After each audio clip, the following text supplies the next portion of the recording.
Insurance fraud in the UK is reaching epidemic levels, and it's costing us billions of pounds every year. Deliberate crashes, bogus personal injury claims, even fake deaths. The fraudsters are risking more and more to make a quick killing. And every year, it's adding up to £50 to your insurance bill.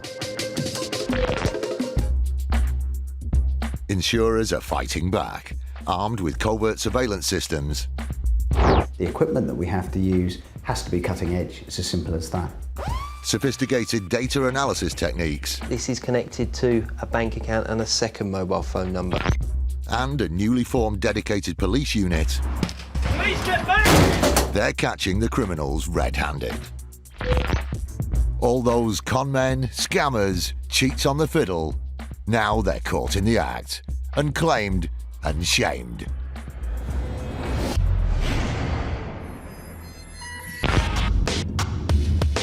Today, the Insurance Fraud Enforcement Department is on the trail of 3 suspects. Does he reside here, sir? Yes, he's in bed. He doesn't need to be disturbed. Well, we need to speak to him, sir. A gang who deliberately cause road traffic collisions is targeted. It is a matter of time before someone is seriously hurt. And the camera never lies, even if fraudsters do. I see quite a lot of surveillance evidence, but even I was quite shocked. The deceit level was probably the biggest that I've ever seen. Herne Bay, on the Kent coast, was the perfect place for ex-policeman Michael Hoare to enjoy his retirement. Until a road traffic collision caused by another driver left Michael injured and his car damaged. He submitted a claim on the insurance of the driver responsible. Susan Evans is fraud operations manager at the insurance company that handled the claim. Mr. Hoare stopped at the entry to a roundabout and our policyholder had collided with the rear of his vehicle. The claim included a list of the injuries that Michael had suffered. The injuries that Mr. Hoare alleged to have been suffering with were a whiplash to the back and to the neck, an injury to his left foot and his left knee, and some psychological problems, including flashbacks of the accident. He was claiming for a significant level of injury, which would require a hefty payout. We were probably looking at between about 30 to 40,000 in relation to the claim itself. The large claim also included the cost of a piece of equipment more associated with leisure than pain relief. Mr. Hoare put a claim in for £2,300 for a hot tub. With such extensive injuries, it seemed likely that the policyholder's car would be a write-off, but this was not the case. There was about £1,500 worth of damage to our policyholder's vehicle, which is not a significant accident by any stretch of the imagination, and the injuries that were being complained of as the medical evidence was materialising were far more severe than one would have anticipated. The inconsistency between the extent of the injuries and the relatively minor damage to the vehicle set alarm bells ringing. The insurer needed to get to the truth. The best way was to go undercover. The insurer called on the services of a group of investigators who specialise in concealed cameras and covert filming. Our role is simply to remain covert at all times, to go in, take footage and take as much footage as possible so that the courts can form a correct legal opinion of someone's ability or disability. Surveillance took place on the same day that Michael had to attend an examination. On the day of his medical, presented himself as a person who needed a walking aid, who was very, very ill. He was kind of almost shuffling along. At one stage, he stopped and clearly appeared to have some form of twinge in his back and presented himself as someone with a significant disability. The footage supported Michael's claim, but the surveillance group had their suspicions. This is a man who I suspect that he's under surveillance at that given point in time and wants to portray himself in a certain way. However, other footage revealed Michael taking part in an activity that blew apart the deception. We saw him drag out from behind his property a fairly substantial powerboat on a trailer, attach it to a 4x4 and then drive it off to the local harbour. And our last sighting of him was him sailing off into the sunset. Under the sharp focus of the surveillance cameras, It was apparent that this former pillar of the community was trying to cheat his way to a payout that he didn't deserve. What's kind of shocking about this particular case is that we're dealing with an ex-police officer who would have been exposed to investigating fraud and crime on a day-to-day basis. So one would think that he would have a strong sense of right and wrong.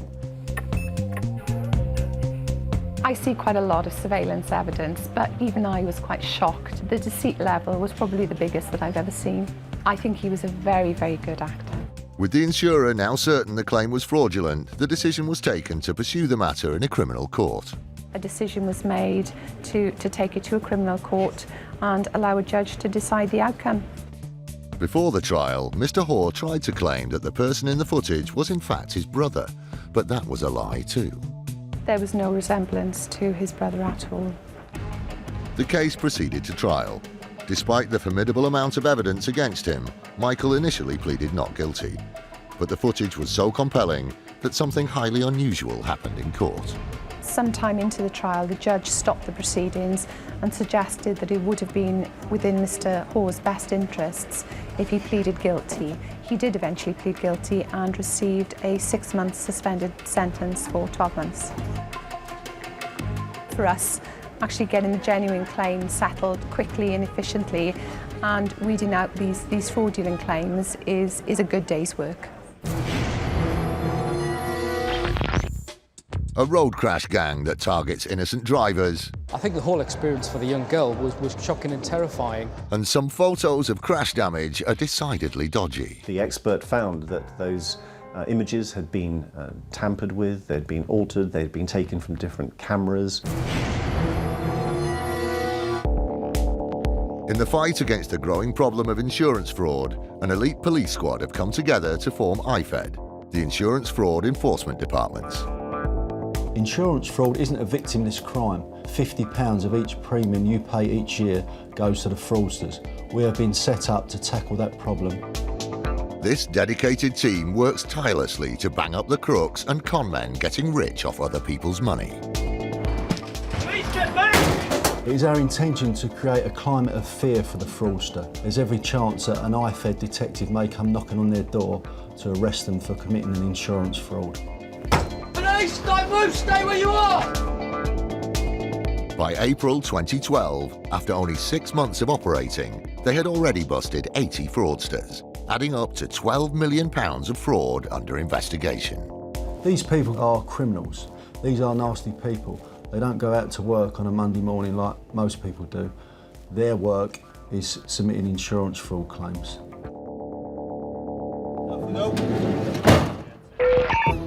Today, the Insurance Fraud Enforcement Department is investigating a suspected car insurance fraud. It believes a multi-car incident was completely staged. The collision involved a convoy of 3 cars driven by people who knew each other and were all travelling to the same place. DS Mark Forster and his team are aiming to make 3 arrests. The guy we're going to see first off this morning is his involvement when he was driving at the back of the convoy and is the vehicle that has allegedly caused this accident. The vehicle that was at the front of the convoy, front of the 3 vehicles, was a sports car. We suspect, or the whole reason for this accident claim and this insurance claim was in order to get the sports car done up. There was large repair costs that were submitted to the insurers, PI, personal injury claims, replacement vehicle hire, credit exchange, and also even right the way down to recovery costs. But it totalled somewhere in the region of £80,000. They believe the first suspect on the list was the driver of the car at the back of the convoy, who supposedly caused the crash by driving into the vehicle in front. It's 6:30 in the morning when Mark and his team arrive at the address. The father of the suspect comes out to meet them and wants to know what's going on. London Police. It's Mike. We want to speak to him in connection to an insurance fraud that we believe he's involved in. That's all the detail I can give you, sir. Right. Okay. I can speak to him more about it, but Yeah. I can't yourself. No, I take it you are, sorry, you're his father. I'm his father, yeah. Okay. Does he reside here, sir? Yes, He he's is. in bed and he doesn't need to be disturbed. Moment. Well, we need to speak to him, sir. He reveals the first suspect is in the house, and the man in question eventually comes to talk to Mark. We need to speak to you today, Okay. in relation to a matter that's been referred to us, Right. in relation to what we suspect is insurance fraud. They take him down to the local police station for questioning. With 2 arrests still to be made, IFED gets back on the road. He's just been booked in and just been put in a cell. He just came out with it, indicated that he knew what it was all about, and said that he didn't see any point in lying about any involvement. So I don't know what he's going to say on interview. We obviously didn't question him any further, but he asked if we were picking up any of the others that were involved, was his exact words. So what exactly that means, I don't know. Next stop for the IFED team is a property where they believe the second and third suspects will both be. The second suspect was a passenger and put in a claim for personal injury. The third suspect is the owner of the sports car. We think all these lads have got together, basically come up with this plan and decided to make up this accident and put in numerous claims from it.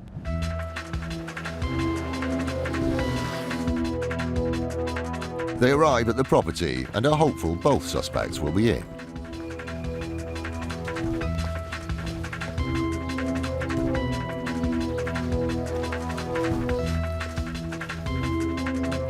After securing the back of the building, they prepare to enter through the front. It's vital to the success of the case that they find and question the 2 suspects. But will they be at home? How many clients you got? 9. 9. I'm further arresting you on suspicion of cultivation of cannabis. Criminal gangs that commit car insurance fraud will stop at nothing to make a quick buck, and they don't care whose lives they're putting at risk. One such gang operated on the outskirts of London, and what they did endangered countless road users. They came to the attention of Detective Inspector Dave Hindmarsh, who heads up a special Met Police traffic unit. His team was set up to combat the organised criminal gangs who commit car insurance fraud through road traffic collisions. Our team came across the gang for Operation Coronado, initially as a result of anonymous Crime Stoppers information. The gang was using a dangerous technique the Met traffic units are well used to seeing on the UK's roads: the induced collision. First, the gang choose a victim. Then they move their 2 cars into position in front of the target. Gang car number 1 then slams on its brakes. Gang car 2 reacts by braking hard, resulting in a rear-end shunt from the victim. Gang car 1 then turns off at the next possible turning, pretending to be unaware of the crash. It's highly dangerous, and the consequences for other road users could be deadly. Operation Coronado was launched to gather proof of what was going on. The traffic unit set up video surveillance. It wasn't long before the intelligence they gathered showed the gang was working in a very specific area. They go round the roundabout on the A127 some 9 times, looking for their victim, their target. The surveillance footage shows a black Golf and a green Saab, circling for over 6 minutes as they choose their prey. Eventually, they identify a suitable innocent driver. The Golf brakes and turns left away from the Saab. The Saab brakes, over-exaggerates its braking and stops. Unfortunately, the young girl driving crashed into the back of their Saab, and then she in turn was hit by a white van. The crash happens on the other side of the roundabout, and the covert filming team just catches the end of the incident. I think they chose that particular victim because she was driving a relatively nice car, and she was a lone female, so she's not going to cause them any problems, and the likelihood is that she would be insured. What was planned as a shunt had in seconds become a multi-vehicle pile-up. I think the whole experience for the young girl was shocking and terrifying, not only to crash into a vehicle, but then to be hit from the rear. But that's of zero concern to the gang, who waste no time in collecting their victims' insurance details so they can make a claim. To make the case stand up, the police needed to prove beyond doubt that there was a link between the 2 cars being driven by the gang members. We can show that there is association before or after between both parties, then it assists us, and it is quite crucial in providing the best possible evidence to the jury. The surveillance continued, and before long the gang is spotted trawling the roads for another victim. This time they're filmed inducing a collision on a motorway slip road. Car 1 brakes hard, Car 2 brakes even harder, and the target can't avoid crashing into the back of them. To ensure they have indisputable evidence, the police unit continue to trail the gang. Eventually their persistence pays off when both cars stop at a petrol station car park. The meeting up at the petrol station shows association. It shows that the driver of the Golf and the driver of the Saab are known to each other. They've met up before. They've then caused a crash, which clearly is no random act. This was an induced collision done so that they could commit fraud against the insurance industry. The evidence was impossible to argue with, and the gang was brought to justice with 12 defendants sentenced to a total of 19 years and 6 months. It was another successful result for the traffic unit, but there are still other fraudsters on the roads who care nothing for the safety of others. It is a matter of time before someone is seriously hurt, and my team will use every method available in order to catch them, and that will be overt tactics, covert tactics, the use of the helicopter, the use of surveillance teams. Any tactic that we can think of, we will use to catch these people. Technology is increasingly used to detect fraud, but in some cases it's used to create fraud too. However, insurers are working hard to stay one click ahead, as this next case demonstrates. Robin Reams is the Chief Claims Officer for an insurance company. They were contacted by a policyholder who reported an incident involving their vehicle. The claim was for damage to a vehicle. It was a total loss, so quite significant damage to a car, approximately £10,000 worth, which would mean it was not something that we would repair. Photos of the wreckage were sent to the insurer, standard procedure for a claim of this size. But there was something about the images that was less than picture perfect.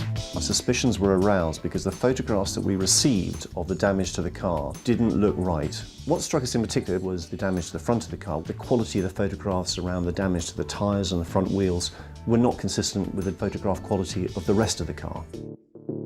The case clearly required further scrutiny, so the insurer called in an expert to put the evidence under the microscope. Grant Ruffley is the forensic IT consultant asked to examine the images. There's several methods we can look at to see if these images have been tampered with in any way. A lot of these images come from digital cameras and they hold a signature to the images similar to a fingerprint, which tells you where the picture was taken, what date, time, what exposure levels. In this case, digital fingerprint of these images removed. The absence of this kind of data indicates that images have been altered from their original form. This didn't necessarily prove that the photos had been tampered with, but then other evidence started to mount up. The images varied from very low resolution images to very high resolution images, which wasn't consistent with a general use of a digital camera. The inconsistency is particularly noticeable in this picture of the interior. As you can see here, it's a very high resolution image, consistent with a professional photographer. Somebody to take this type of shot would take probably 2 or 3 hours. The discrepancies continued in other shots. As you can see, the alloy wheel here is very rugby shaped as opposed to a normal wheel as you would expect round, especially with the wall of the tyre. It's very thick at the top here and then very thin, and goes virtually into nothing on the back of the alloy wheel there. This photo has been manipulated to show an alloy wheel which maybe wasn't on the vehicle at the time of the incident. It seems to be a better standard of alloy wheel than probably the one originally on the vehicle. Not only were the pictures being altered, new elements were actually being added on, and the evidence of manipulation didn't stop there. The airbags in this image are quite visible, and as you can see from this image here, there's no airbags visible in the windscreen.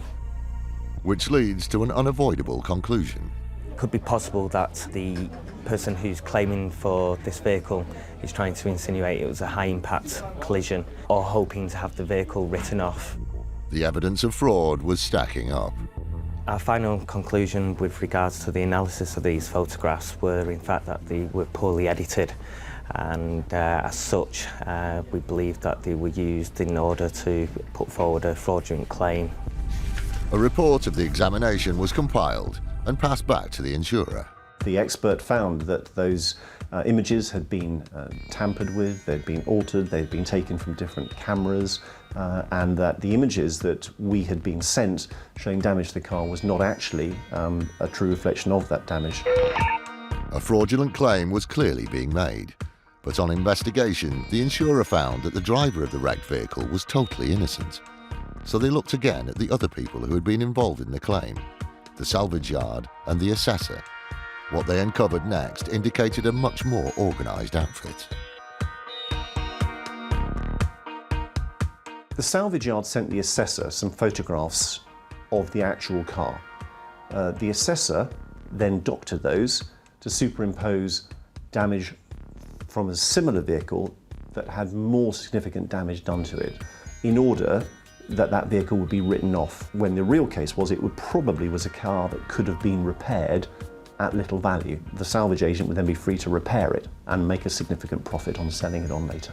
Although the case didn't result in a prosecution, the insurer recovered their losses. They're also able to recognise and combat this type of fraud more easily. I think what surprised us was the lengths that somebody would go to doctor a photograph and actually not do it terribly well. But it is an indication of the lengths that many people will go to commit fraud, and the way that we, Swiftcover, need to have highly trained people to identify potential fraud, new methods, new ways of working, new scams, and that is a constant challenge for us.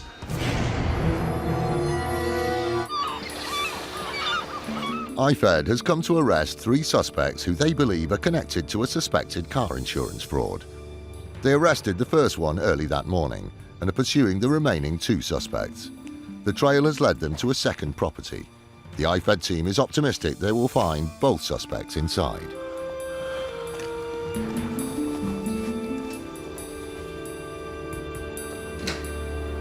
We're in. As they enter the property, they are met by the second suspect. All right, fella.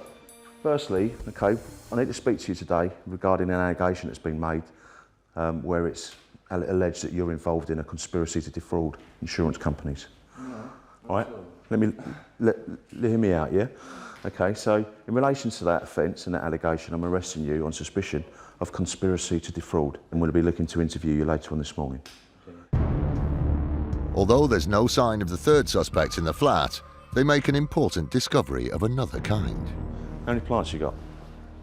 9. 9? I'm further arresting you on suspicion of cultivation of cannabis. All right, so in relation to that offence of cultivation of cannabis, I remind you are under caution. All right? Sorry, mate. All right, no problem. I'm proper scared now. It's all right.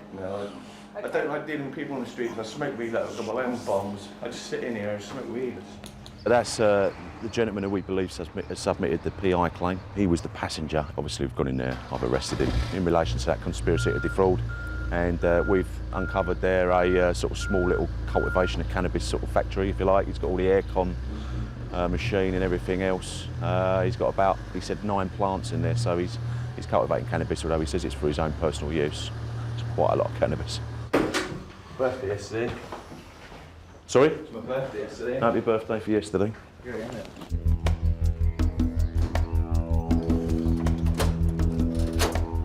Take a seat. Try and drive carefully.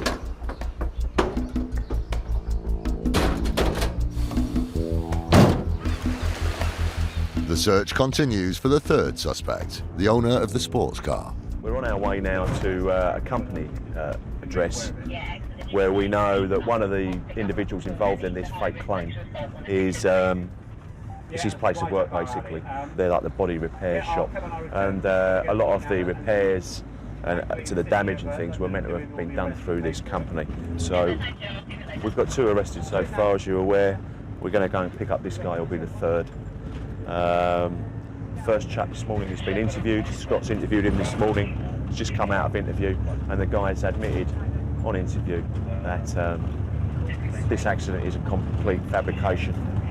2 of the vehicles were taken to the scene where the accident was meant to happen, and 1 was deliberately driven down the side of the other. The rest of the damage was then caused back at body repair shop in the yard there, and they've caused damage to 2 of the other vehicles, and then just got together, put a claim in, alleging that the accident has occurred. So that's quite good progress for us. With the first suspect's confession, the case is looking strong, but IFED still needs to arrest and question the third suspect.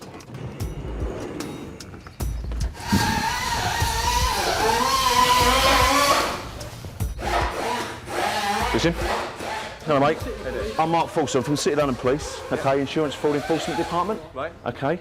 I need to speak to you about an allegation that's been made, okay, where the allegation is that you have conspired with others to defraud the insurance company, all right, namely all right. So in relation to that, okay, I'm going to have to arrest you, okay. You don't have to say anything, but it may harm your defence if you do not mention, when questioned, something which you later rely on in court. Okay, anything you do say may be given evidence. And that's in relation, like I say, conspiracy to defraud, okay? We have to take you away now, okay? Is this your boss here, or are you in charge, or whatever? I'm in charge, yeah. Right, stick it in the cage, mate. All right, jump in. It's gone very, very smoothly. Very pleased that we've had one interview where the suspect has admitted that this is completely a fraud, and I fully expect that these 3 individuals will be charged in the very near future. So the message is, if you are committing this type of fraud and you continue to do so, then you'll probably get a visit from officers from the City of London Police. With all the suspects tracked down and arrested, IFED has achieved its objective. The investigation is ongoing, but the confession of the first suspect means the case is looking strong. It's been another successful day for the Insurance Fraud Enforcement Department.